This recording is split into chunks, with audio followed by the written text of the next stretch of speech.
Hola a todos. Esta noche comenzamos con el destino absolutamente desafortunado de ser una víctima de sacrificio azteca.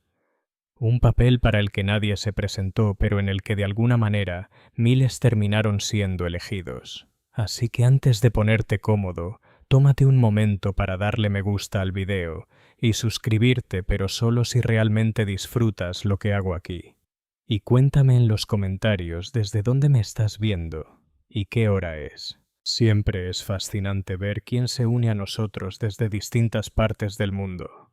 Ahora baja las luces. Tal vez enciende un ventilador para ese murmullo suave de fondo. Y vamos a adentrarnos juntos en el viaje de esta noche. En el Imperio Azteca no te inscribías para ser víctima de sacrificio. No había una casilla de voluntario en ningún formulario ni un folleto explicando los beneficios y definitivamente no existía un paquete de indemnización. Este era un papel que heredabas por mala suerte, mal momento o mala geografía. La forma más fácil de ser elegido era ser un guerrero capturado. Ahora podrías pensar que eso significaba que habías luchado mal, pero en la guerra azteca en realidad era lo contrario.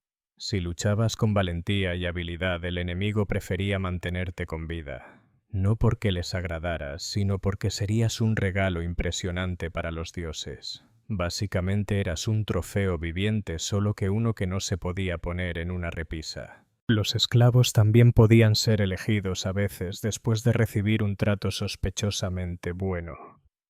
Te daban ropas ricas, una dieta mucho mejor de la que jamás habías tenido, e incluso podías ser paseado como la encarnación viviente de un dios. Suena bien, hasta que recuerdas que el acto final incluía una cuchilla de obsidiana y muchos cantos. Era el equivalente antiguo a que te invitaran a cenar con lujo antes de escoltarte amablemente fuera de la existencia. En lugar de eso, despertabas con el profundo y retumbante sonido de los tambores ceremoniales que resonaban por toda la ciudad. Y no eran simples tambores de fondo. Eran los que hacían vibrar tu pecho y te recordaban que sí tenías una cita en los escalones del gran templo en apenas unas horas. Los tambores no estaban ahí para tu beneficio. Eran para todos los demás una señal a la ciudad de que el festival había comenzado, de que los dioses estaban a punto de ser honrados y de que todas las miradas debían dirigirse hacia las ceremonias. Por supuesto, también funcionaban como una excelente alarma para el invitado de honor. Aquí no había botón de posponer. Los sacerdotes llegaban temprano para verte. Te ofrecían comida, quizás alguna bebida ritual, y una última ronda de bendiciones ceremoniales. Casi podía sentirse reconfortante si no fuera por la sutil tensión en el aire. No eran saludos matutinos casuales, eran los últimos rituales para prepararte para tu papel estelar. A esas alturas ya estabas completamente vestido con tus ropas ceremoniales, adornado con plumas, joyas y la pintura fresca en tu cuerpo. El aire olía a incienso, flores y expectación. Cerca de ti otros participantes, también se preparaban bailarines, músicos y compañeros destinados al mismo final, cada uno con su propio momento asignado en la ceremonia. A medida que los tambores se intensificaban, la atmósfera pasaba de la calma matinal al espectáculo público. La ciudad cobraba vida. La gente se reunía en las plazas, subía a los tejados para tener mejor vista. Los mercaderes vendían comidas festivas. Los niños corrían entre la multitud tratando de echar un vistazo a los preparativos. La emoción era palpable, aunque tú por supuesto sentías un tipo distinto de emoción. Y aquí está el detalle: los aztecas realmente creían que este era un buen día para ti. Pensaban que estabas dando un paso hacia el honor eterno, uniéndote a los dioses en el más allá. Así que cuando los sacerdotes te miraban y sonreían, no era sarcasmo. Lo decían en serio. En la realidad, tu mañana se parecía menos a una preparación para la gloria y más a una última llamada de embarque. Los tambores no solo marcaban el inicio del festival, eran el reloj de cuenta regresiva que no podías ignorar. Tras su trabajo llegaba el siguiente acto, la procesión ceremonial. No era un acceso discreto por una entrada lateral.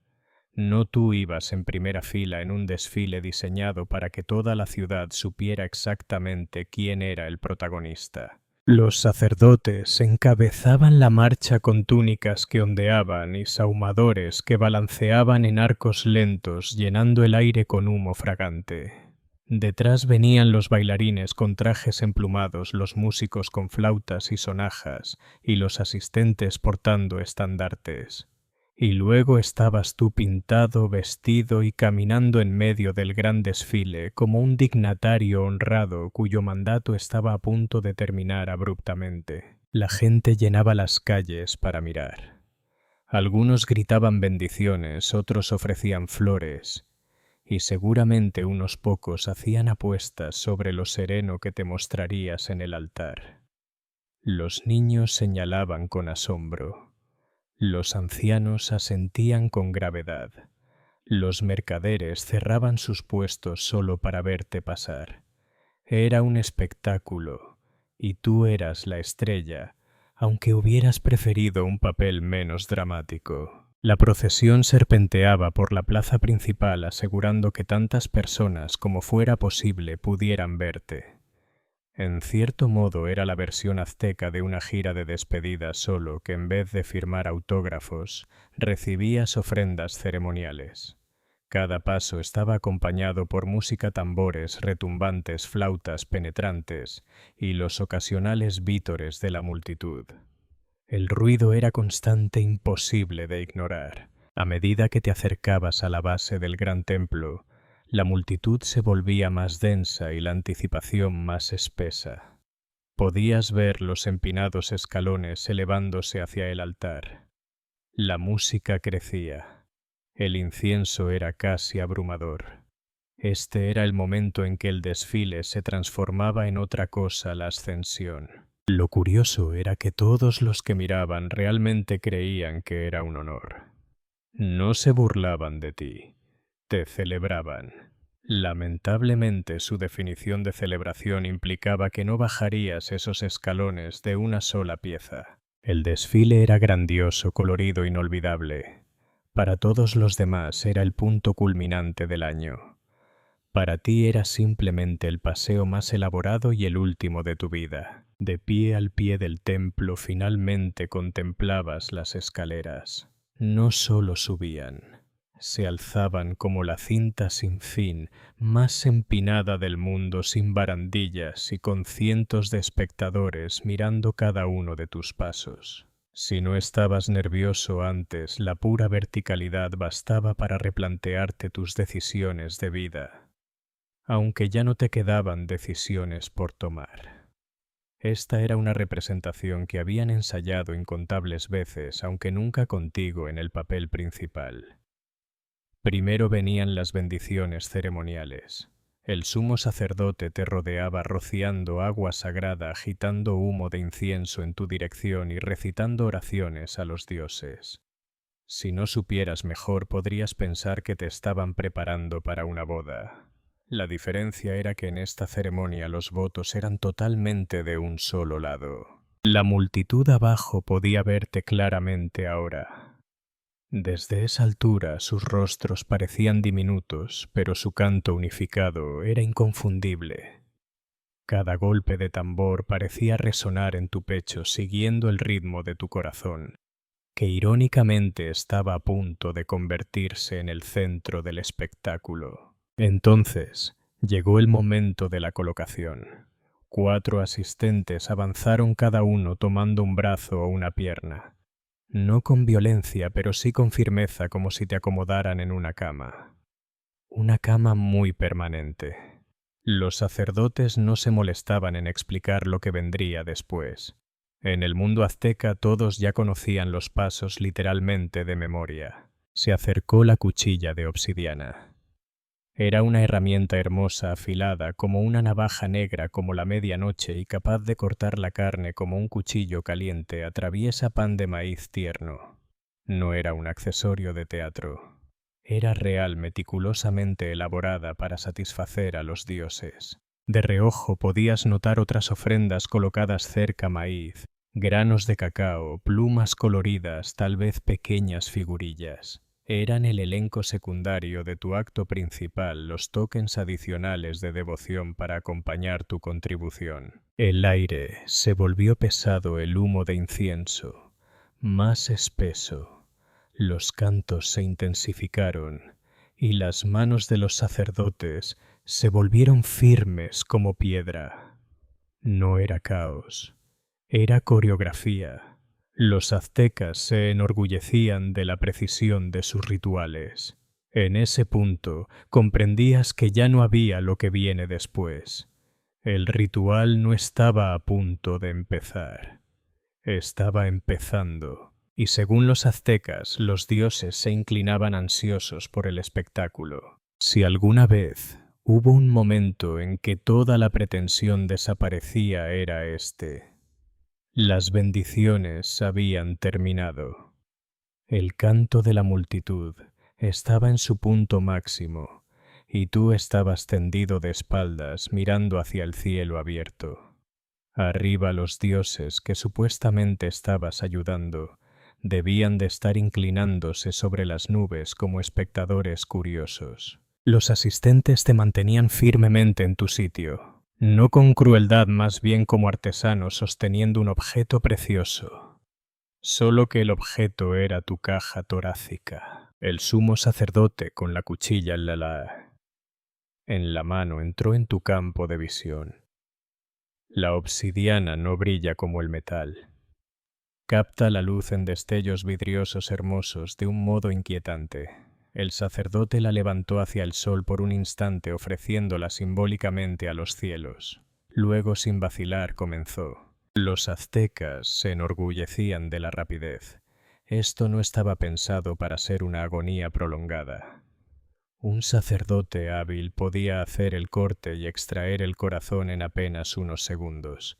El filo de obsidiana cortaba con limpieza, tan afilado que incluso los cirujanos modernos asentirían con respeto, aunque la etiqueta de quirófano era aquí ligeramente distinta. Desde la perspectiva de la multitud, este era el clímax, el intercambio sagrado entre lo humano y lo divino. Desde la tuya, bueno, probablemente mejor no detenerse demasiado en eso. El corazón aún latiendo era elevado hacia el cielo. El sacerdote recitaba palabras de ofrenda. El simbolismo era claro, tu fuerza vital estaba ahora literalmente en manos de los dioses. La multitud estallaba en cantos renovados y golpes de tambor. Abajo, la gente creía que estaban presenciando el momento en que el viaje del sol por el cielo quedaba asegurado por un día más, que llegarían las lluvias y crecerían las cosechas. Mientras tanto, el resto de ti era colocado respetuosamente a un lado, listo para la siguiente fase del ritual. En la cosmovisión azteca, nada aquí se desperdiciaba. Tu cuerpo tenía usos espirituales, ceremoniales y a veces incluso prácticos. Todo terminaba rápidamente. La anticipación había sido mucho más larga que el acto en sí. Para los aztecas este era el pináculo de la devoción. Para ti, digamos que era un acuerdo muy unilateral. Podrías pensar que una vez que tu corazón era levantado al cielo, tu parte en la ceremonia terminaba. En cierto modo, sí habías concluido tu papel activo, pero en el mundo azteca, incluso el después tenía su propia coreografía ritual. Primero el corazón era colocado en un recipiente sagrado o sobre una piedra altar dedicada al dios en cuestión, generalmente Huitzilopochtli. Este era el traspaso divino, el momento en que tu esencia cambiaba oficialmente de equipo de mortal a eterno. Tu cuerpo, mientras tanto, no era simplemente arrojado a un lado. Era tratado con cuidado, a veces rodado por las escaleras del templo como parte de un simbolismo dramático. Verlo desde abajo recordaba a la multitud el precio de mantener el mundo en marcha. Y seamos sinceros, en términos de espectáculo, nada impresionaba más que un cuerpo descendiendo por 30 metros de escalones de piedra. Una vez abajo, tus restos podían servir para múltiples propósitos. A veces eran entregados a guerreros o nobles importantes no como trofeo, sino como vínculo sagrado con los dioses. En casos raros, tus huesos podían ser limpiados y preservados como reliquias, un testimonio permanente de tu servicio. En ciertos festivales, partes del sacrificado incluso se usaban en comidas rituales. No porque los aztecas buscaran proteína extra, sino porque creían que consumir un fragmento de alguien tan honrado permitía al comensal compartir su esencia divina. Para ellos era reciclaje espiritual en su máxima expresión. La ceremonia no terminaba de golpe, fluía hacia danzas, cantos y banquetes. La ciudad estaba viva de celebración, no de luto. Para la multitud acababas de cumplir el acto supremo de devoción garantizando la vida y el equilibrio de todos. Para ti, bueno, ya no estabas en posición de quejarte. En la mentalidad azteca no habías sido perdido. Habías sido transformado. Aunque desde tu perspectiva la transformación era un poco demasiado definitiva para resultar reconfortante. Una vez completada tu parte en la ceremonia, y por completada, quiero decir de la manera más permanente posible, el festival no se detenía para llorar ni reflexionar. Al contrario, hacía exactamente lo opuesto. Los tambores seguían sonando, las flautas seguían gimiendo, y los bailarines retomaban donde lo habían dejado como si nada particularmente dramático acabara de suceder en lo alto del gran templo. La plaza de la ciudad se convertía en un torbellino de movimiento. Los vendedores reabrían sus puestos ofreciendo tamales, tortillas, bebidas de cacao y maíz tostado. Los niños corrían entre las piernas persiguiéndose con palos y plumas. Las parejas se apoyaban contra las paredes disfrutando la música y esperando la siguiente fase de las ceremonias. No era falta de respeto, era la forma azteca de honrar a los dioses. La vida continuaba porque ese era todo el sentido del sacrificio, mantener el sol en movimiento, la lluvia cayendo y las cosechas creciendo. Detenerse a llorar habría sido visto como perder de vista el panorama mayor. Los músicos recorrían la multitud agitando caracoles y golpeando tambores con ritmos intrincados. Los bailarines, todavía con tocados emplumados, giraban y pisoteaban al compás de la música. Sus movimientos eran simbólicos, recreando mitos, batallas e historias celestiales. En algún lugar de la coreografía, el acto en el que acababas de participar ya estaba siendo reinterpretado en forma estilizada. Es posible que tu papel ya estuviera siendo representado por otra persona en la plaza. El banquete comenzaba en serio. Las comidas comunales eran una parte vital de cualquier festival religioso importante. Los nobles comían guisos ricos y manjares, mientras que los comunes disfrutaban de alimentos más simples pero abundantes. Se pasaban copas de pulque fermentado.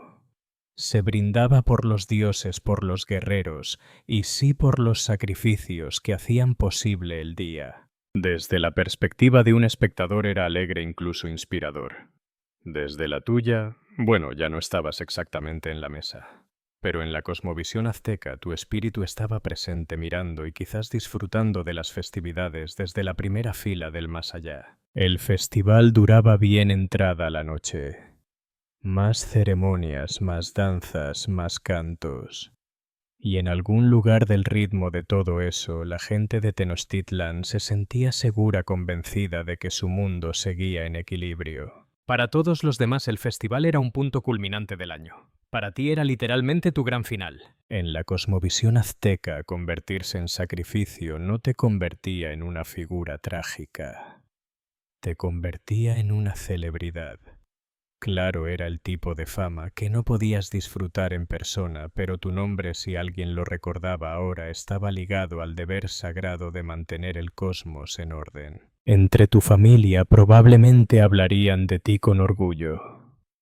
Sí, mi primo ayudó a que el sol saliera la semana pasada.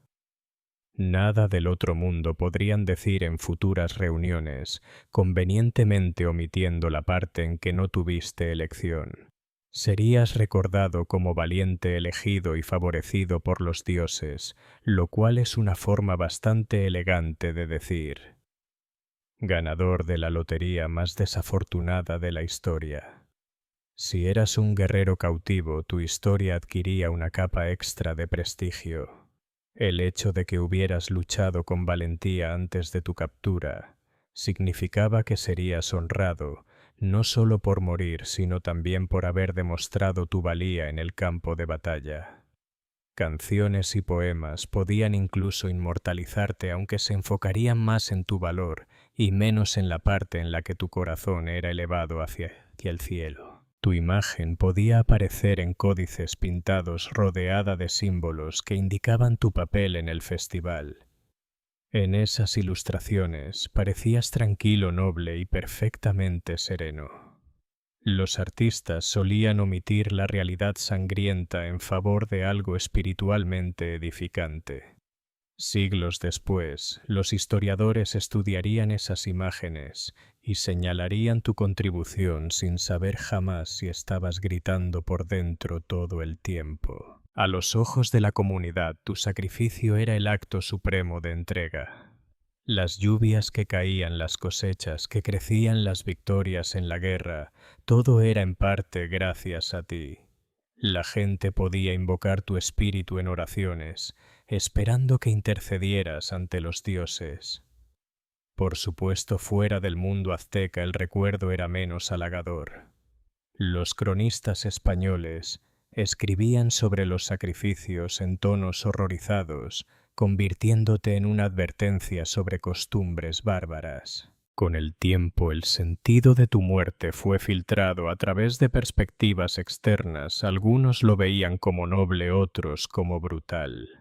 Aún así, para la gente de Tenochtitlan no eras solo una víctima. Eras un héroe, un hilo vital en el vasto tapiz del orden cósmico. Solo que tu carrera heroica también era muy corta. Si había un pequeño consuelo en ser un sacrificio azteca, era el paquete de posvida. Los aztecas no creían en una eternidad única para todos. El lugar al que ibas dependía de cómo morías, y para quienes eran ofrecidos a los dioses en una gran ceremonia el destino era sorprendentemente prestigioso. La primera parada de tu alma no era un inframundo sombrío lleno de miseria. En cambio, se creía que eras escoltado al reino del dios al que habías sido sacrificado. Si era un dios solar, felicidades. Lo acompañarías en su viaje diario a través del cielo. De hecho, durante los primeros 4 años lo acompañarías desde el amanecer hasta el mediodía luchando contra monstruos cósmicos. Después de eso podrías regresar a la Tierra como colibrí o mariposa.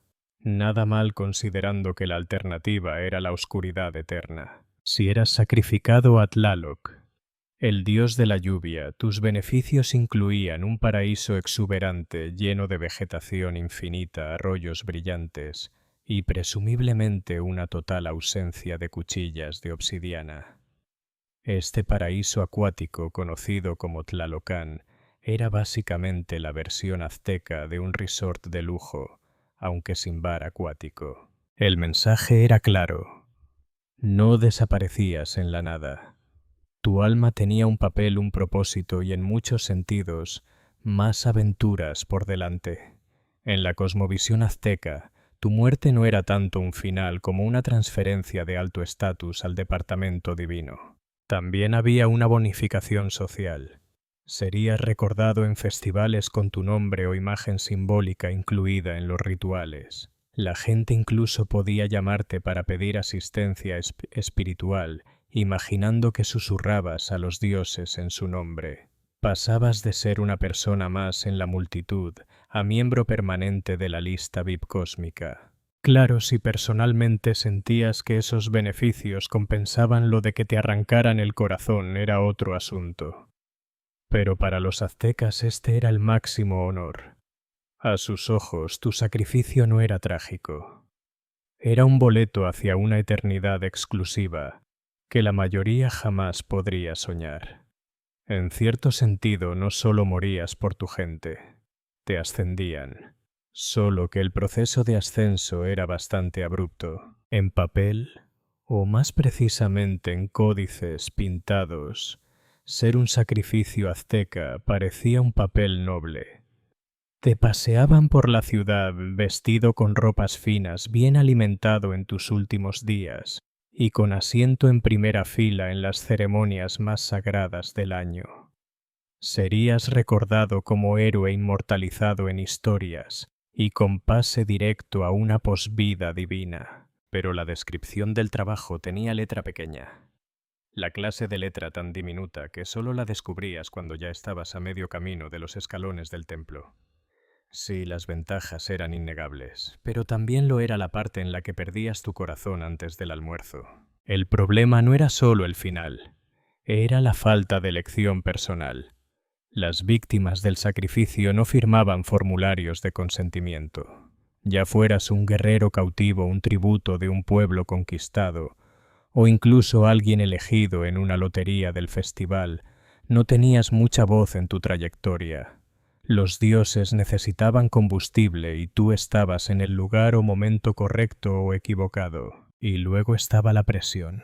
Te decían que era un honor, pero la verdad no dicha era que si algo salía mal durante el ritual, los sacerdotes no serían los culpables, sería tu espíritu.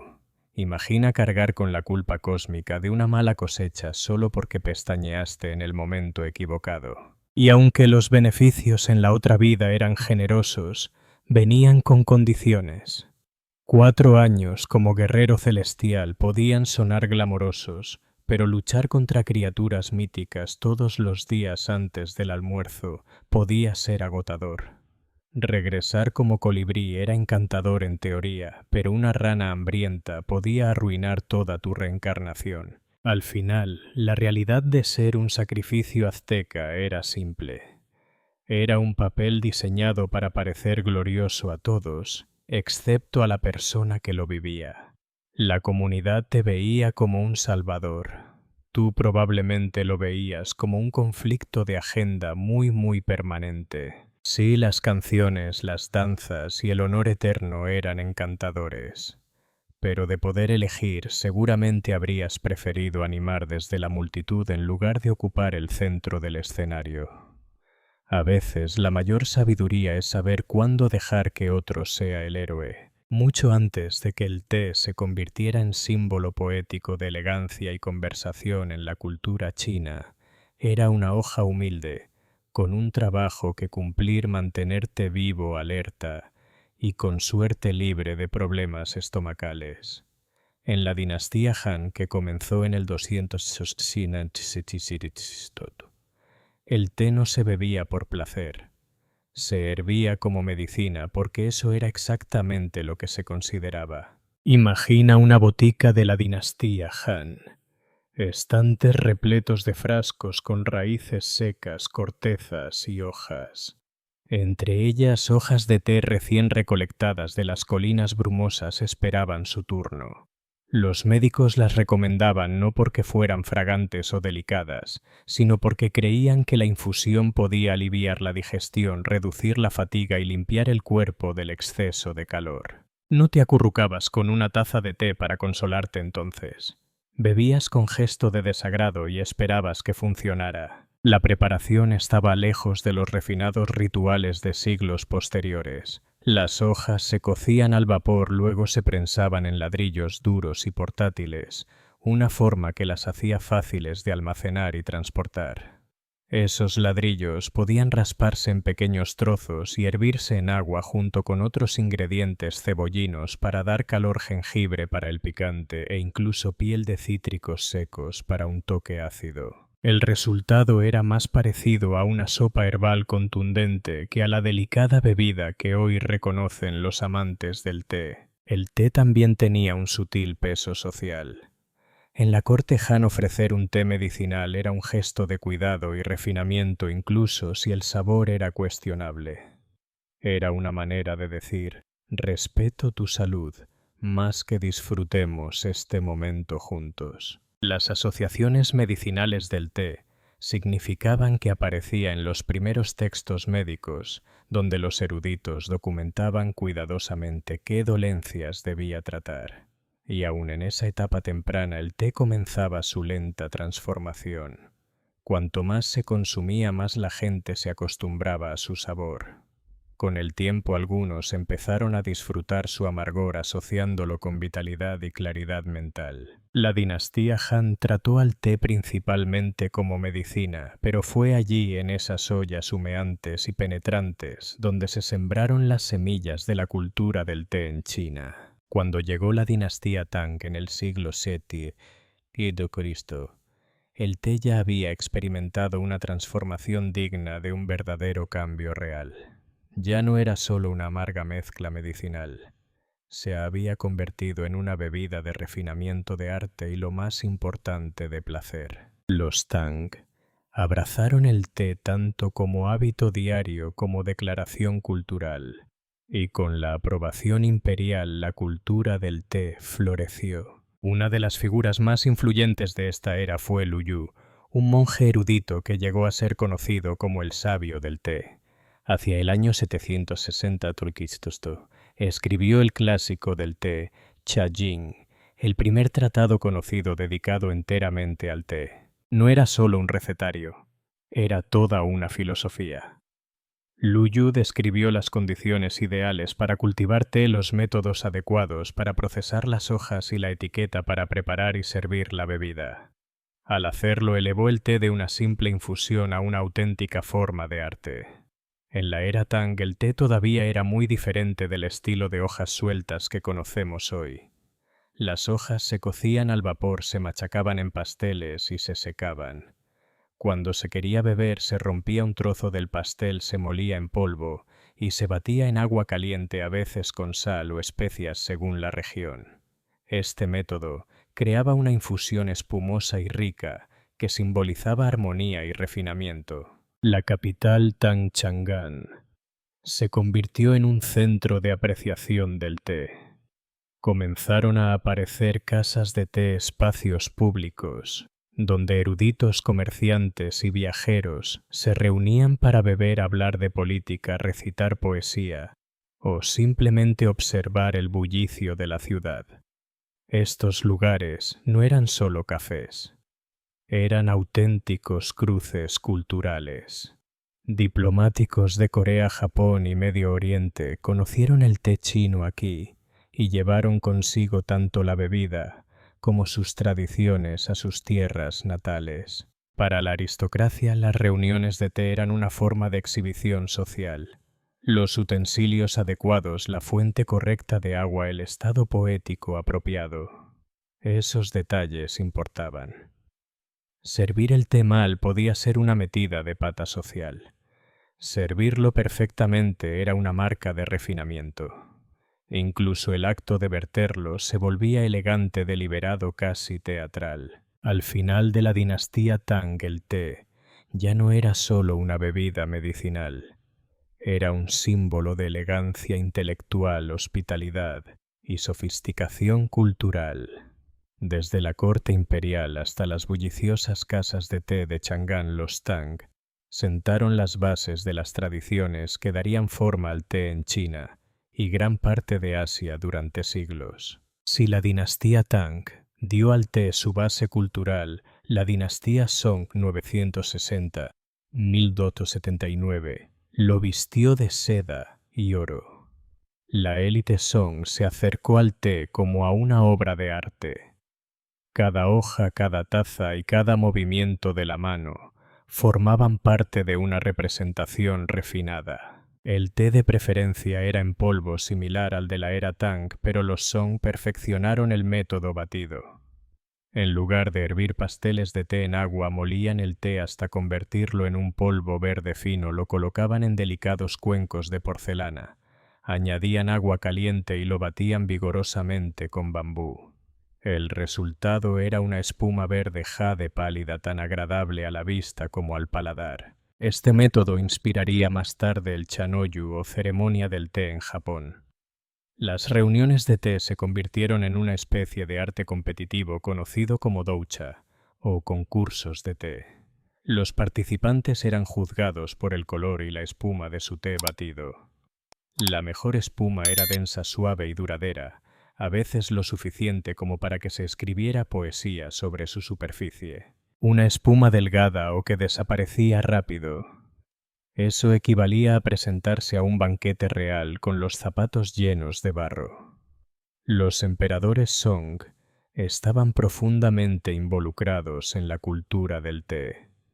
El emperador Huizong, un consumado calígrafo y pintor, escribió incluso un tratado titulado Daguan Chalun, Tratado sobre el té, detallando la estética de su preparación.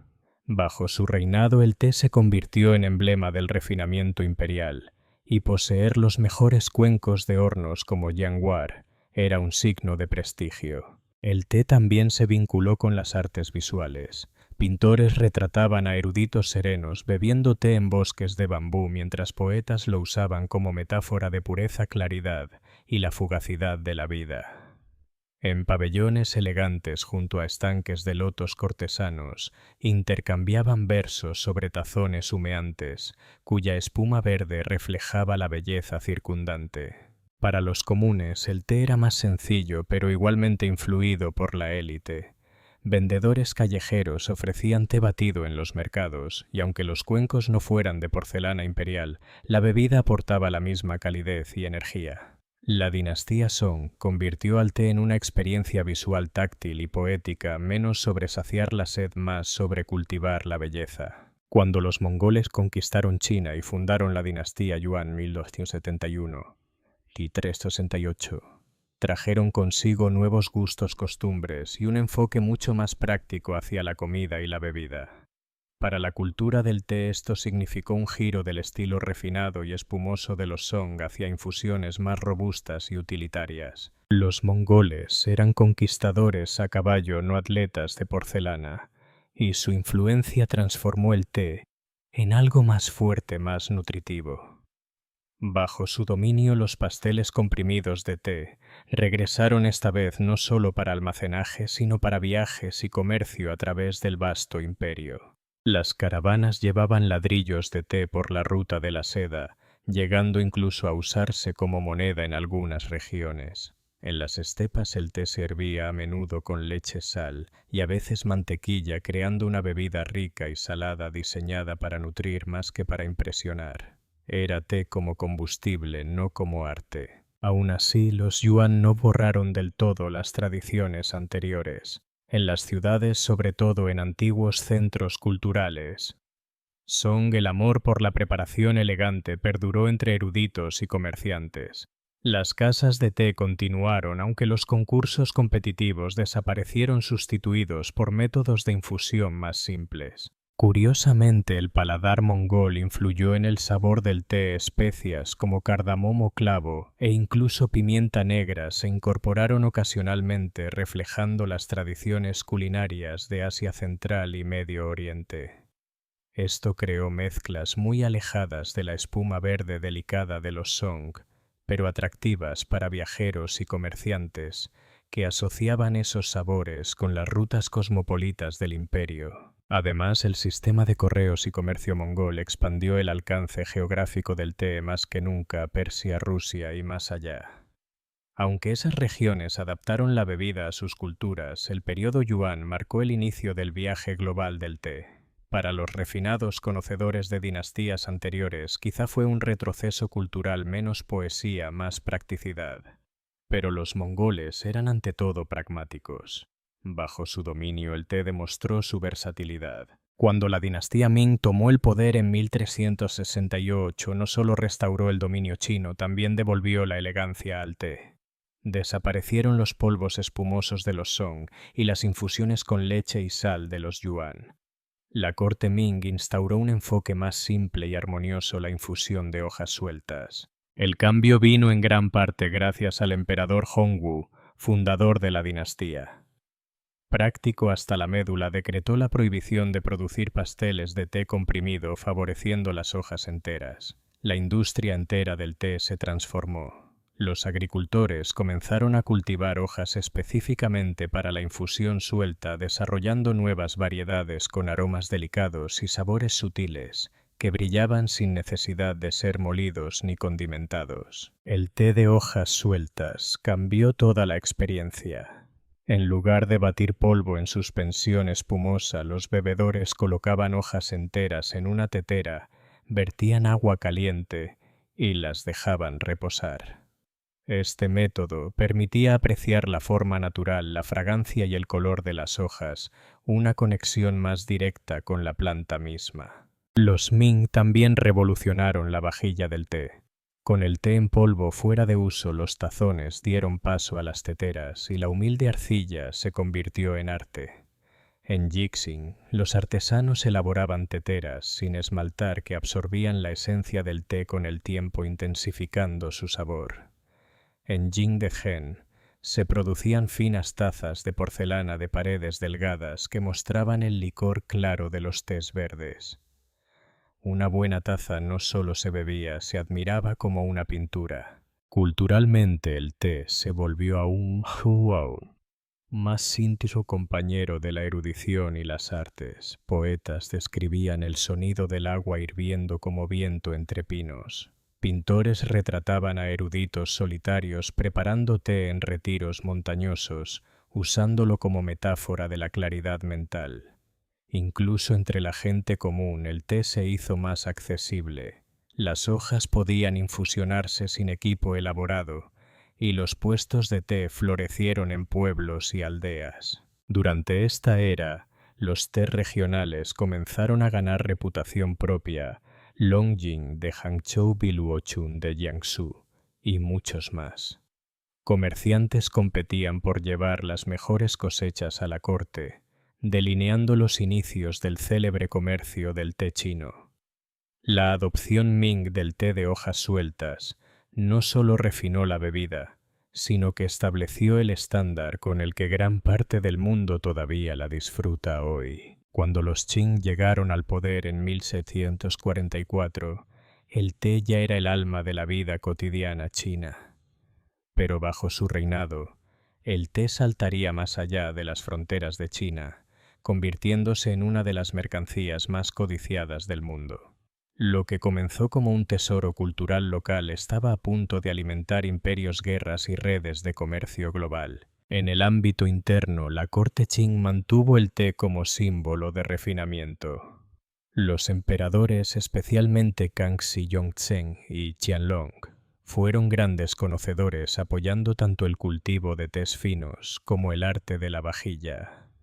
Este período vio un refinamiento aún mayor de variedades como el Tie Guanyin Oolong y el desarrollo de técnicas de preparación elaboradas que equilibraban aromas, sabor y apariencia.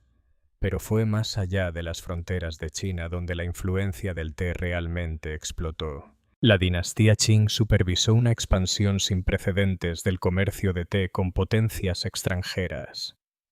Para el siglo XVII, comerciantes holandeses y portugueses ya habían introducido el té en Europa. Pero fue durante la era Qing cuando la demanda británica se disparó. Cofres de té salían del puerto de Cantón en cantidades masivas rumbo a Londres y más allá. La Compañía Británica de las Indias Orientales se convirtió en un cliente principal, pagando inicialmente con plata y luego de manera controvertida con opio, sentando las bases de conflictos junto al comercio del té verde. El té negro, conocido en China como Hongcha, ganó protagonismo. Su mayor tiempo de conservación lo hacía ideal para los viajes largos y variedades como Lapsang Souchong encontraron mercados entusiastas en el extranjero. Los Qing también introdujeron el té comprimido pu'er en Tíbet, Mongolia y Asia Central, donde se comerciaba por caballos y otros bienes. Dentro de China, las casas de té florecieron convirtiéndose no solo en centros de consumo, sino también de ópera, negociaciones comerciales y reuniones sociales. En Pekín, una casa de té podía servir como café y oficina informal al mismo tiempo, mientras que en el sur la tradición cantonesa del yum cha té, acompañado de dim sum, floreció como un ritual culinario amado. Sin embargo, a finales de la dinastía Qing, el lucrativo comercio del té tuvo un lado oscuro. Las importaciones británicas de opio en China, destinadas a compensar la fuga de plata causada por la exportación de té, provocaron adicciones generalizadas y las guerras del opio. El té, que alguna vez había sido un amable embajador cultural, quedó entrelazado con la geopolítica. Aún así, la dinastía Qing consolidó al té como una mercancía global.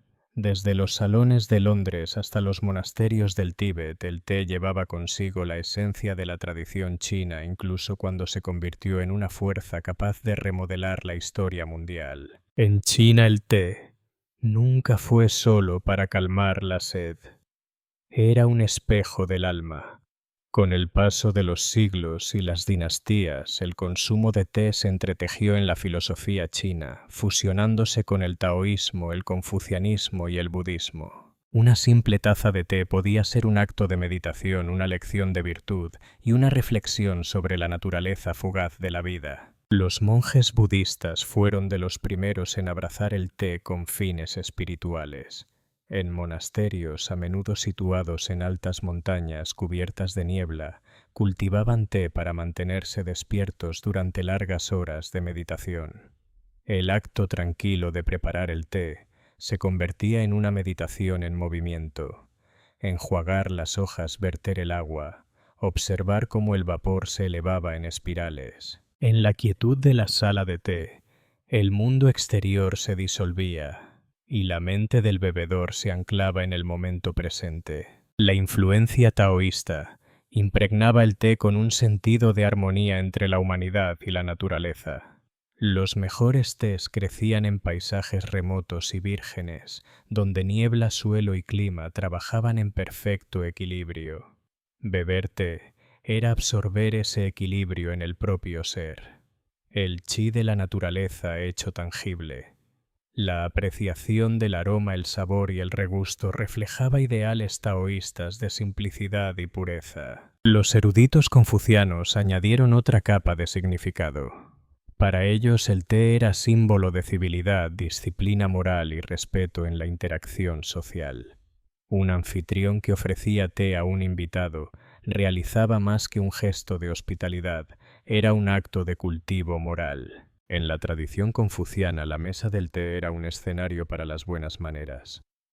La poesía y el intercambio intelectual, donde el carácter de una persona se juzgaba tanto por la conversación como por las hojas en la tetera. Filósofos y poetas usaban el té como metáfora. Una buena taza era como una vida virtuosa, clara, equilibrada y sin excesos. Una infusión turbia y amarga podía servir de advertencia contra la prisa o la codicia. Al combinar la refrescante vitalidad física con la reflexión moral y espiritual, el té se convirtió en un puente entre cuerpo y mente, entre uno mismo y el mundo. Si los monasterios dieron al té su profundidad espiritual, las casas de té le dieron un latido.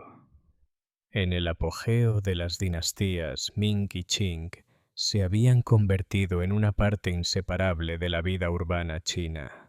Bulliciosas, ruidosas y llenas de los sonidos de tazas tintineando, fichas de mahjong, deslizándose y debates acalorados. En ciudades grandes como Pekín o Hangzhou, había casas de té elegantes de varios pisos donde clientes adinerados bebían infusiones raras servidas en fina porcelana, atendidos por camareros que parecían flotar más que caminar.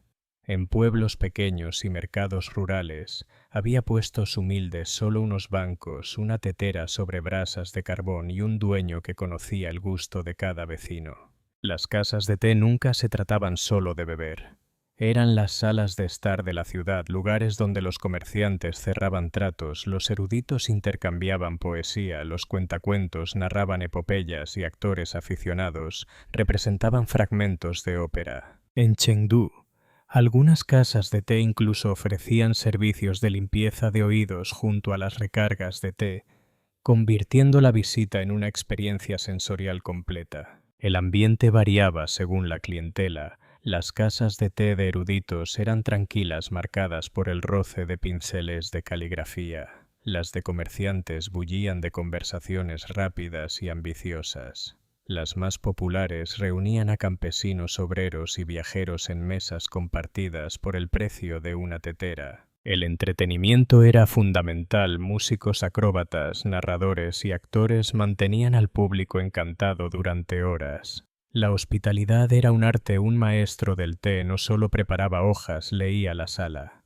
Un viajero cansado recibía un té negro fuerte. Un invitado distinguido, un verde delicado en una taza calentada con cuidado. En una sociedad donde la vida pública era regulada y formal, la casa de té era un raro espacio de fluidez, un crisol donde las fronteras sociales se suavizaban con cada taza compartida. Desde sus humildes orígenes como medicina en la dinastía Han, hasta las elaboradas ceremonias de polvo batido de los Song, las infusiones robustas de los Yuan, la simplicidad elegante de los Ming y la globalización bajo los Qing, el té se convirtió en uno de los tesoros culturales más duraderos de China. Su viaje a lo largo de los siglos no es solo la historia de una bebida, sino el reflejo de los valores, filosofías y capacidad de adaptación de China. El té se convirtió en un hilo unificador en un vasto y diverso imperio. En las montañas de Yunnan, los campesinos recolectaban hojas silvestres de árboles milenarios. En el Palacio Imperial, los expertos discutían sobre la cosecha de primavera frente a la de otoño. Ricos o pobres eruditos o campesinos emperadores o comerciantes, el té era un lenguaje común que atravesaba divisiones sociales. Su simbolismo era profundo: armonía, equilibrio y aprecio por las sutilezas de la vida. Se vinculaba a los ideales confucianos de respeto y civilidad, a las nociones taoístas de sencillez y conexión con la naturaleza, y a las prácticas budistas de atención plena. El té también se convirtió en un vehículo para la artesanía china. Las porcelanas de Jingdezhen, la elegancia terrenal de las teteras de Jixing, los intrincados batidores de bambú y las inscripciones poéticas en las tazas no eran simples accesorios, sino expresiones de una cultura que entendía la belleza como inseparable de la función. Más allá de China, el té dejó huella en el mundo. La ceremonia japonesa del té, el té de la tarde, británico el té tibetano con mantequilla o el té marroquí con menta. Cada variante remite en última instancia a las montañas brumosas de China y a su cultivo meticuloso. En la era moderna el té sigue evolucionando. Casas contemporáneas mezclan tradición e innovación, infusiones frías, tés perfumados y mezclas experimentales junto a clásicos centenarios. Pero en esencia el acto de preparar té sigue siendo intemporal: calentar el agua, liberar el aroma de las hojas y dar ese primer sorbo consciente. La resistencia del té radica en su doble naturaleza: ordinario y extraordinario, bebida cotidiana y ritual simple, hoja y emblema cultural. Beber té en China no es solo probar una infusión, es participar en una tradición ininterrumpida de más de 2000 años, portadora de la sabiduría, el arte y el alma de una civilización. En la antigua Grecia, la competencia atlética nunca fue solo por la gloria del atleta. Era un acto de adoración. El deporte estaba tejido en la religión y la pista, el foso de lucha o la carrera de carros eran tan sagrados a su manera como los templos cercanos. Competir era honrar a los dioses, y la victoria se consideraba señal de que lo divino había sonreído sobre ti. El ejemplo más famoso de esta unión entre fe y deporte fueron los Juegos Olímpicos, registrados por primera vez en el 766. No eran simples concursos. Se celebraban en Olimpia, un santuario dedicado a Zeus, rey de los dioses. Antes de que empezaran los juegos, atletas oficiales e incluso espectadores participaban en elaborados rituales religiosos en el altar de Zeus. Se sacrificaban toros, se recitaban oraciones y el aire se llenaba con ofrendas de incienso. El estadio y el templo eran dos caras de la misma moneda, ambos diseñados para atraer el favor divino. Otros festivales seguían un patrón similar. Los Juegos Píticos en Delfos honraban a Apolo, incluyendo no solo deportes, sino también música y poesía. Los Juegos Ístmicos celebraban a Poseidón, dios del mar, apropiados para un lugar junto al agua. Cada dios tenía sus propios juegos, reglas y conexiones simbólicas. Ganar en los Juegos Nemeos dedicados a Zeus y Heracles no era solo un triunfo personal. Era la prueba de que tu fuerza y tu destreza estaban alineadas con las virtudes heroicas que esas deidades encarnaban. Los propios atletas se acercaban a la competencia con un sentido de deber religioso. Muchos se entrenaban en gimnasios vinculados a santuarios y antes de un evento juraban ante los dioses competir con honor. Hacer trampa o actuar de manera deshonrosa no era simplemente una falta de etiqueta deportiva. Era sacrilegio. Los castigos podían incluir la humillación pública, multas, y la erección de estatuas llamadas zanes, financiadas con esas multas para recordar a todos la desaprobación divina. Las victorias eran celebradas con recompensas terrenales y divinas. Los ganadores recibían coronas de olivo o de laurel, símbolos asociados a los dioses, y a menudo dedicaban parte de sus premios o incluso estatuas de sí mismos a los santuarios. De este modo convertían su éxito en parte del legado del templo, asegurando que su nombre y sus hazañas serían recordados tanto en el mundo mortal como en el divino. En resumen, el atletismo en la antigua Grecia era una conversación sagrada entre la ambición humana y la voluntad divina, una prueba de fuerza, velocidad y habilidad ofrecida a los cielos, si los juegos eran. El gran escenario, el gimnasio, era la sala de ensayo donde se forjaban campeones. En la antigua Grecia el gimnasio era mucho más que un lugar para sudar. Era un centro de educación, filosofía y orgullo cívico.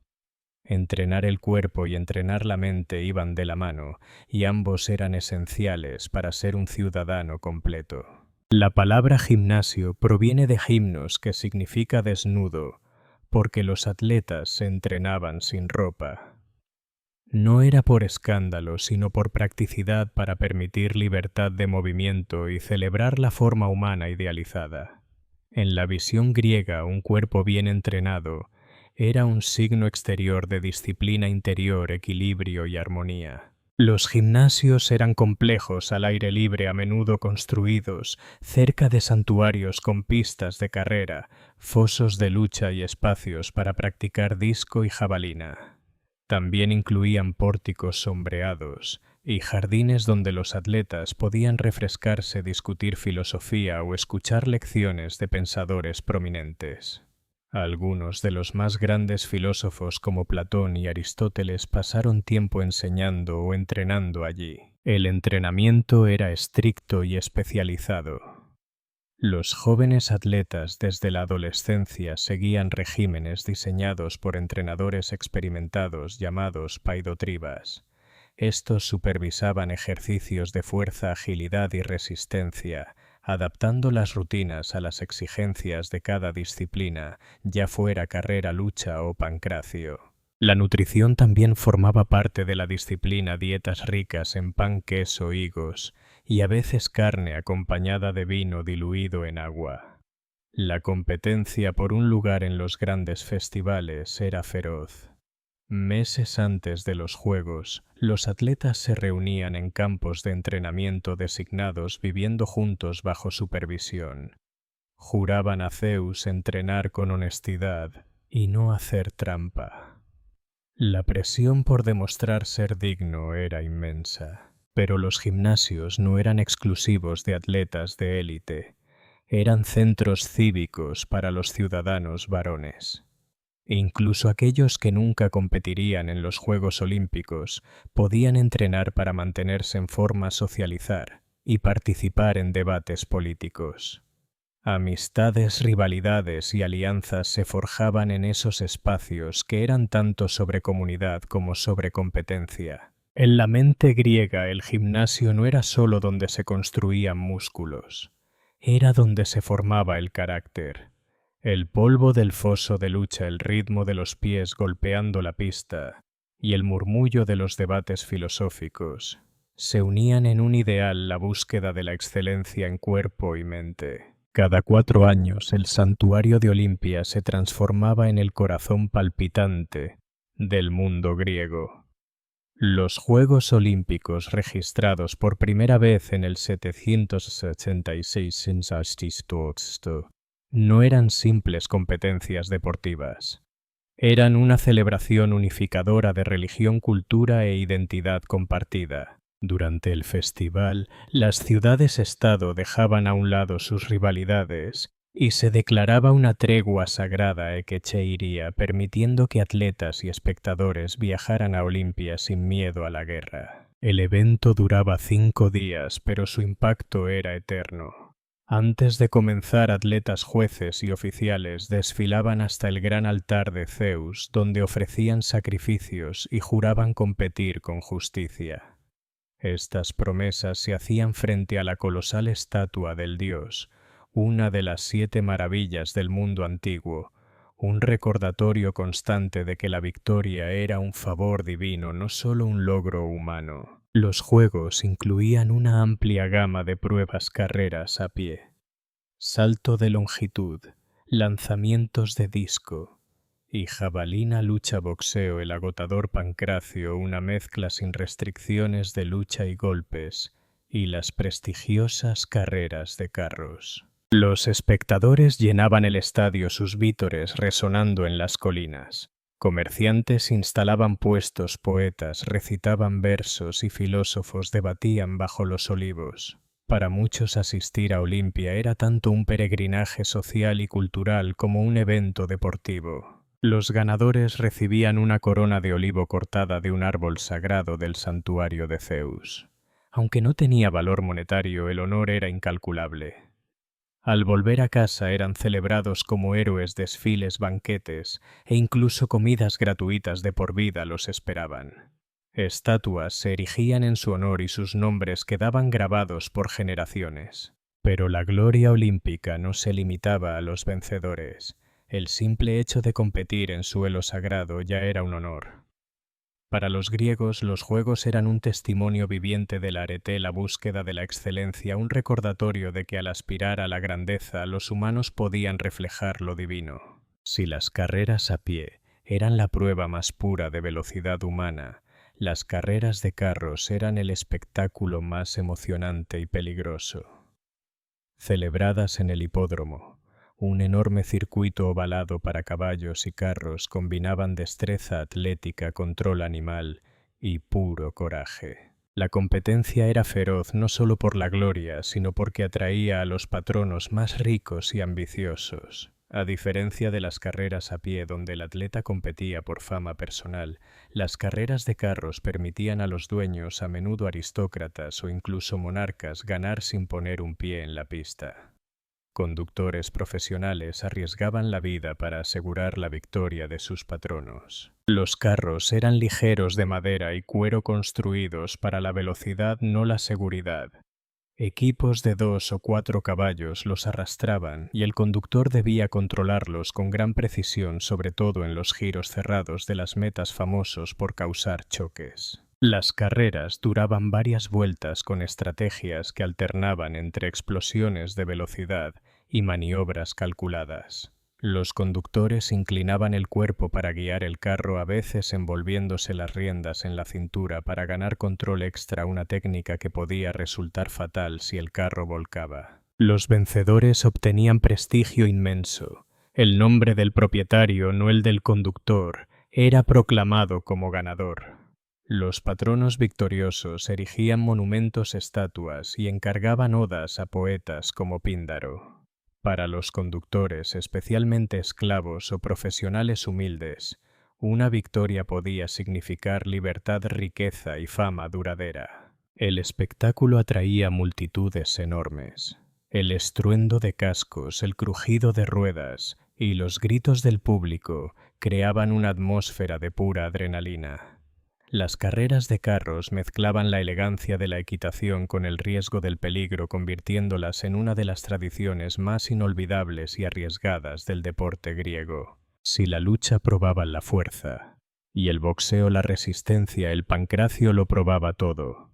Fuerza técnica, dureza y, sobre todo, pura voluntad de ganar. Introducido en los Juegos Olímpicos en el 648 este brutal deporte era considerado la cima del combate griego. El nombre mismo significa todo poder o fuerza completa, y las reglas eran simples, casi todo estaba permitido. Los competidores podían golpear, patear, derribar, estrangular o forzar articulaciones hasta la rendición. Solo estaban prohibidos oficialmente morder y sacar ojos, aunque incluso esas prohibiciones a veces se ignoraban. No había asaltos cronometrados, ni categorías de peso, ni equipo de protección. Los combates continuaban hasta que un hombre levantaba un dedo en señal de rendición o quedaba inconsciente. El entrenamiento exigía tanto cuerpo como mente. Ejercicios de lucha, boxeo, carreras, levantamiento de piedras y práctica en fosos de arena. Pero también preparación mental, soportar el dolor, mantener la calma y aprovechar cualquier mínima apertura. El pancracio produjo figuras legendarias como Arricción de Figea, quien ganó una corona olímpica en 564 en circunstancias extraordinarias. Atrapado en una estrangulación, logró dislocar el tobillo de su rival, que se rindió, solo para descubrir que Arricción había muerto en la llave. Fue coronado póstumamente, testimonio de la reverencia griega por la determinación. El pancracio no era solo deporte, era también preparación para la guerra, reflejando técnicas de combate real. Para los espectadores era a la vez fascinante y aterrador, una demostración cruda de resistencia y ferocidad humanas. En un mundo donde la especialización traía gloria, el pentatlón coronaba al atleta más completo. Introducido en el 708.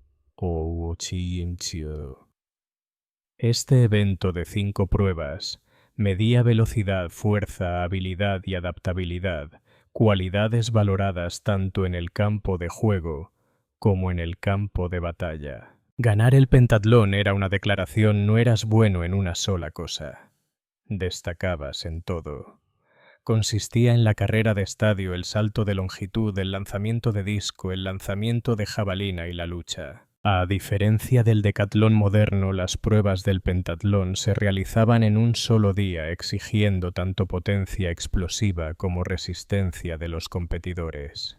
El orden exacto variaba, pero generalmente comenzaba con la carrera a pie para medir la velocidad pura.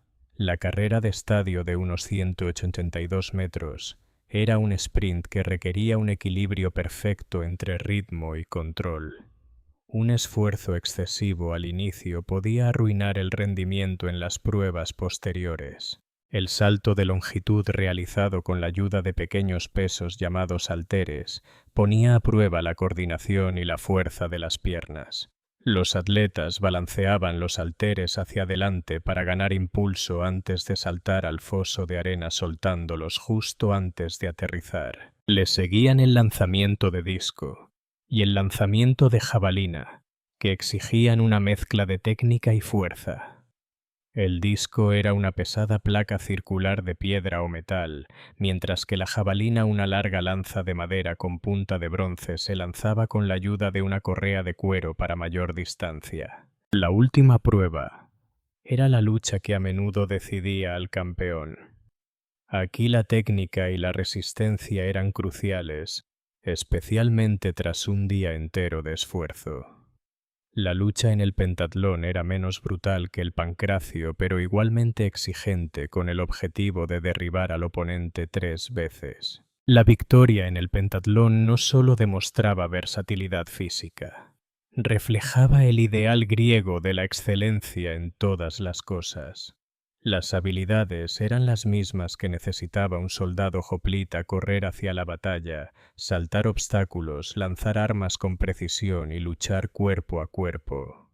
Por eso el pentatlón no era solo un reto deportivo, sino también una demostración de preparación militar. Debido a su variedad y exigencia, el pentatlón era considerado uno de los eventos más prestigiosos de los Juegos. Los poetas alababan a sus ganadores como la encarnación del espíritu griego equilibrado, capaces de adaptarse a cualquier desafío.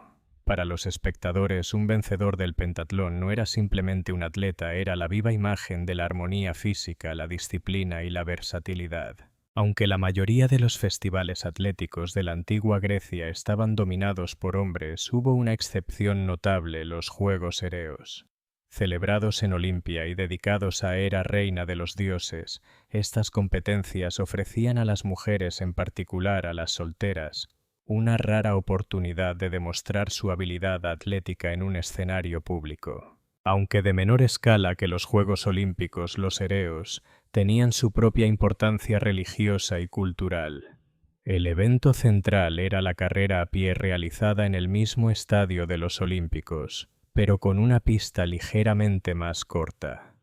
Según la tradición, el recorrido se reducía en una sexta parte de la longitud olímpica, quizá como símbolo de distinción entre las competencias masculinas y femeninas. Las competidoras vestían túnicas cortas sin mangas, que llegaban justo por encima de la rodilla, dejando descubierto el hombro derecho, para mayor libertad de movimiento.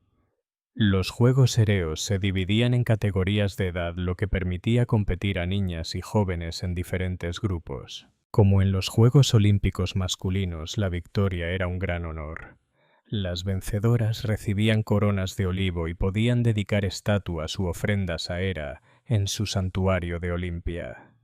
El vínculo entre deporte y devoción era tan fuerte en los Juegos Ereos como en los festivales dominados por los hombres. Sus orígenes estaban profundamente ligados al mito y al ritual. Según una versión, fueron fundados por Hipodamía, esposa del rey Pélope, en agradecimiento a Hera por su matrimonio. Otra tradición decía que 16 mujeres de élite los organizaron para honrar a Hera tras mediar en una disputa política. Sea cual fuere su origen, el festival reforzaba el papel de Hera como guardiana del matrimonio y la feminidad, aunque las participantes fueran solteras.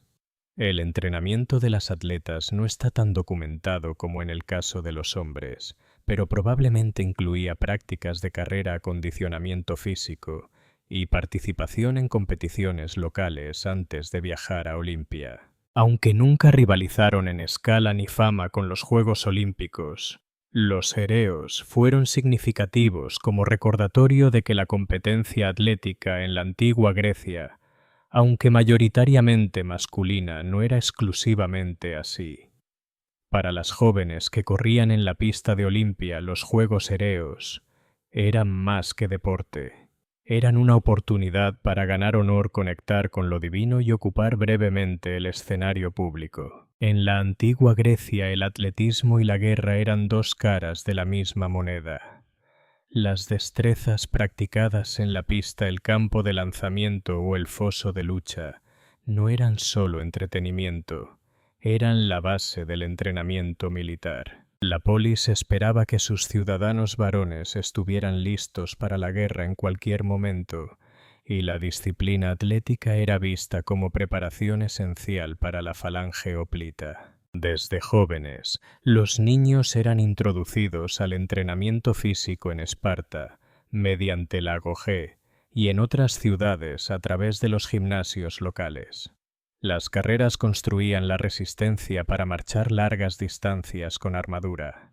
La lucha y el pancracio enseñaban combate cercano, entrenando a los hombres para forcejear con enemigos mientras llevaban equipo pesado. El lanzamiento de jabalina desarrollaba la precisión y fuerza necesarias para el uso de lanzas, y el disco fortalecía brazos y torso para los movimientos repetitivos del manejo de armas. Esparta es el ejemplo más claro de este vínculo entre deporte y guerra. Los niños espartanos comenzaban el entrenamiento estatal a los 7 años, viviendo en barracones, soportando disciplina dura y realizando ejercicios atléticos diarios. Sus carreras podían hacerse con armadura, y sus combates de lucha eran más rudos que los de los gimnasios civiles. El objetivo no era crear campeones, sino soldados capaces de soportar el cansancio, el dolor y el miedo. Incluso en ciudades menos militaristas como Atenas, la conexión era fuerte. El programa Efebico, al que los jóvenes entraban hacia los 18 años, combinaba ejercicio físico con entrenamiento en armas, asegurando que pudieran correr, luchar y maniobrar eficazmente en batalla. Los festivales y juegos también reforzaban el espíritu marcial. Muchas pruebas atléticas imitaban movimientos de combate y la victoria otorgaba prestigio que podía traducirse en liderazgo político. Un campeón era visto no solo como un atleta hábil, sino como un defensor valiente de su polis. El ideal griego de arete excelencia se aplicaba tanto al deporte como a la guerra. Descuidar uno era debilitar al otro. Por eso el entrenamiento físico estaba tejido en la vida cívica desde los patios escolares hasta los grandes festivales. En el fondo, los juegos griegos nunca fueron solo juegos. Eran ensayos para el combate real donde los hombres aprendían la fuerza, disciplina y unidad que necesitarían cuando los premios fueran más que coronas de olivo la supervivencia de su ciudad. Las tradiciones atléticas griegas no desaparecieron con la última Olimpiada de la antigüedad.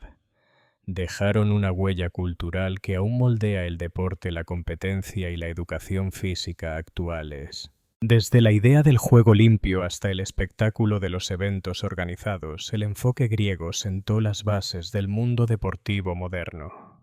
Central en este legado fue el concepto de arete, la excelencia que enseñaba que el verdadero logro provenía de perfeccionar tanto el cuerpo como la mente. Ese ideal sobrevive en el lema olímpico moderno: Citius Altius Fortius, más rápido, más alto, más fuerte, reflejo de la búsqueda griega de superar los límites humanos. Hoy los atletas compiten por medallas en lugar de coronas de olivo, pero el principio de luchar por la gloria personal y colectiva sigue intacto. Incluso la estructura de los Juegos Internacionales recuerda a Grecia. El ciclo de 4 años de los Juegos Olímpicos modernos imita al antiguo y pruebas como la lucha, el disco, la jabalina y el salto de longitud siguen vigentes, preservadas en formas sorprendentemente cercanas a sus orígenes clásicos. Incluso la idea de reunir a atletas de diferentes naciones para competir en paz refleja la antigua tregua olímpica. Cuando las polis griegas dejaban a un lado sus conflictos para reunirse en Olimpia, la influencia griega se extendía más allá de los propios juegos. El gimnasio, antaño un espacio de entrenamiento tanto para el cuerpo como para la mente, inspiró las instalaciones deportivas modernas y los sistemas de educación física. La creencia de que la aptitud física era un deber cívico, tanto como una búsqueda personal, todavía sustenta muchos programas nacionales de atletismo. El énfasis griego en el espectáculo deportivo también anticipó la cultura moderna del deporte. Así como los estadios de Olimpia o Atenas atraían multitudes para ver carreras de carros, carreras a pie o deportes de combate, hoy los estadios, las cadenas televisivas y las plataformas digitales transmiten la misma energía a una audiencia global. El espectáculo del logro atlético sigue siendo tan fascinante ahora como lo era hace 2000 años. Incluso los dilemas éticos del deporte, el engaño, el profesionalismo, el nacionalismo ya se debatían en Grecia.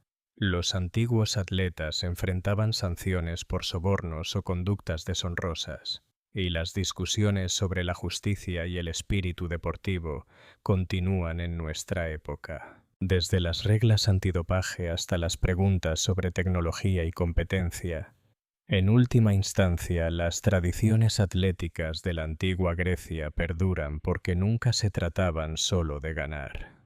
Se trataban de poner a prueba el potencial humano de fomentar la unidad a través de la competencia y de honrar algo más grande que uno mismo, ya fueran los dioses, la polis o el espíritu compartido de la humanidad.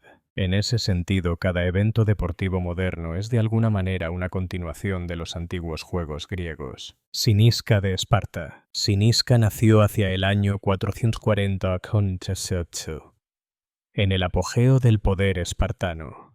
No era una niña espartana común, pertenecía a la línea real de los Ágidas, una de las dos dinastías que compartían la realeza en Esparta.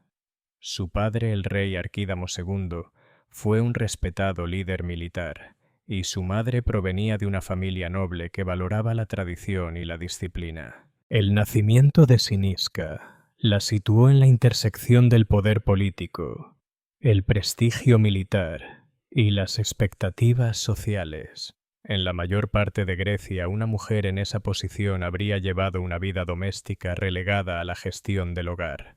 Pero Esparta era diferente. Allí las mujeres tenían un papel que asombraba a los extranjeros, más libres, más activas físicamente y más independientes que en cualquier otro lugar del mundo griego. Desde pequeña, Cinisca, como otras niñas espartanas, debía entrenar su cuerpo.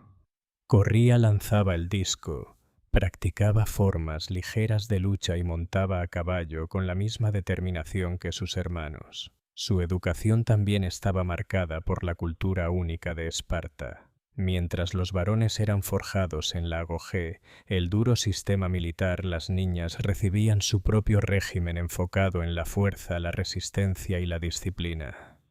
Se creía que mujeres fuertes engendraban guerreros fuertes, y una princesa como Cinisca debía encarnar ese ideal. Aun siendo de familia real, su vida no era lujosa como la de otras élites griegas. Comía los mismos alimentos sencillos, pan de cebada, el famoso caldo negro, y vivía con austeridad.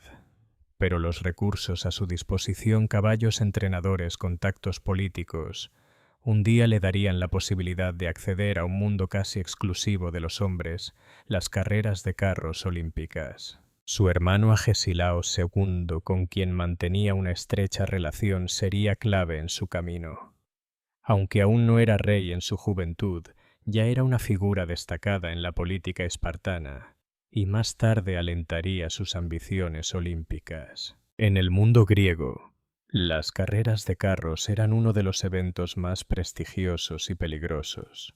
Se celebraban en el hipódromo, una arena alargada con dos postes de giro Nisai en los extremos. Los conductores debían maniobrar sus carros ligeros de madera a gran velocidad sin volcar, y los choques eran frecuentes a menudo, arrastrando a varios competidores a la vez. Competir requería enormes recursos, establos, entrenadores expertos, caballos de primera calidad. Por eso las carreras solían ser un enfrentamiento entre ricos patrocinadores, no entre los aurigas. El reglamento establecía que el ganador oficial era el dueño del equipo, no el conductor. Y fue este detalle legal el que abrió la puerta a Cinisca.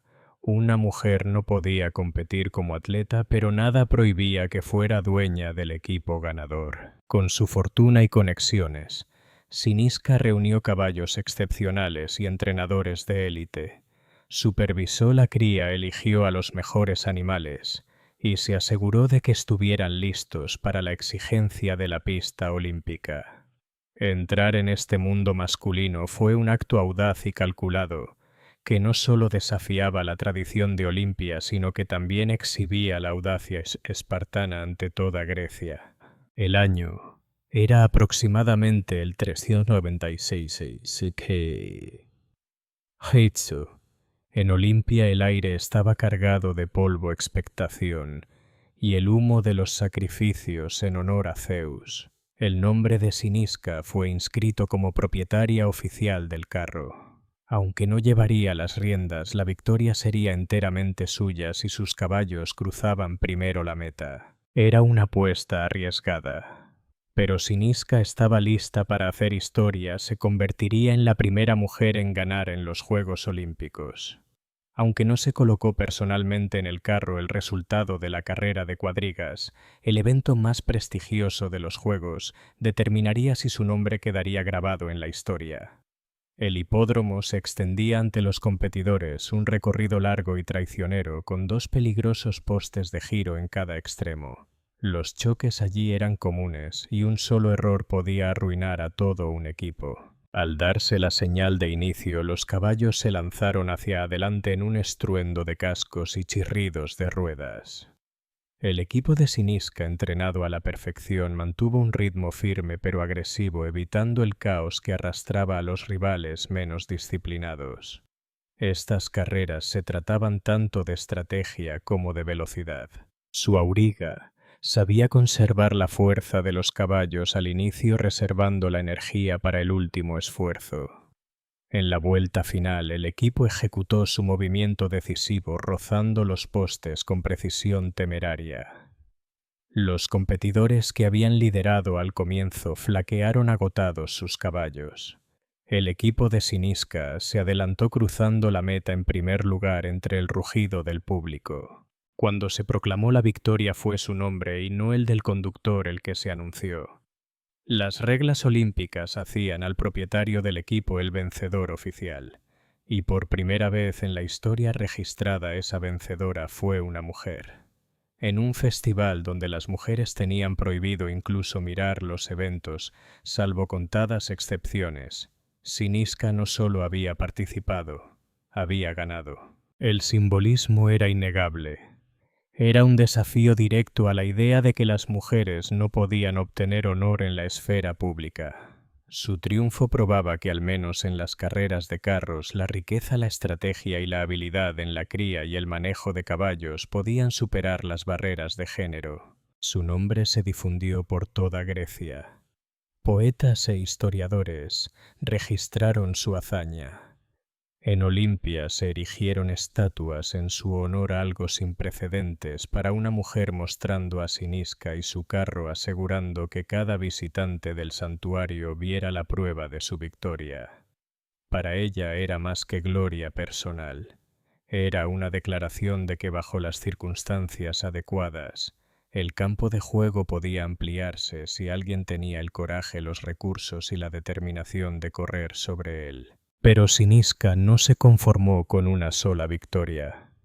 4 años después, en el 388, regresó a Olimpia con otra cuadriga. Algunos pensaban que su primer triunfo había sido un golpe de suerte, una rareza que pronto sería olvidada. Su regreso transmitió un mensaje claro: no era una curiosidad, era una competidora. Sus caballos criados y entrenados con meticuloso cuidado eran conocidos en toda Grecia como los mejores. En la carrera su auriga volvió a emplear la estrategia precisa: conservar al inicio, atacar al final. Y una vez más, en la última vuelta, los caballos de Siniska se adelantaron conquistando la meta. Contra todo pronóstico, ganó por segunda vez consecutiva. Este doble triunfo silenció a los críticos y consolidó su lugar entre las figuras más notables de la historia deportiva griega. Sus victorias no fueron accidentes, sino el resultado de inversión calculada, gestión excepcional y la osadía de desafiar normas sociales. En Esparta, su ciudad natal, las victorias fueron motivo de orgullo cívico. Reflejaban el ideal espartano de arete, la excelencia en todos los aspectos de la vida. Para las mujeres espartanas, Siniska se convirtió en inspiración, prueba de que podían reclamar honor en un mundo masculino. Para los hombres era un símbolo del poder, los recursos y la disciplina de Esparta. Su legado quedó inmortalizado en las inscripciones y estatuas de Olimpia que declaraban con audacia que era la primera mujer en ganar en los Juegos Olímpicos. Su memoria resistió el paso del tiempo porque, aunque su ejemplo no abrió de inmediato las compuertas para que otras mujeres compitieran, sí abrió una grieta en la tradición. Historiadores posteriores como Pausanias escribieron sobre ella, maravillados de cómo una mujer había conquistado un ámbito reservado a los hombres. Reconocieron que no rompió las reglas, las usó con inteligencia. Esa distinción explica su impacto. Siniska no derrumbó los límites de género, pero reveló sus debilidades. Con el tiempo, su nombre se convirtió en parte de la narrativa de las mujeres excepcionales de la antigüedad, figuras raras que atravesaron esferas masculinas. Hoy es citada como un emblema temprano de la participación femenina en el deporte, recordándonos que los muros de la tradición siempre han sido desafiados, incluso en las épocas más rígidas. A través de sus caballos, sus victorias y su ambición inquebrantable, Siniska de Esparta se aseguró un fragmento de inmortalidad. Y más de 2 milenios después todavía recordamos a la princesa, que corrió más allá de los límites de su tiempo.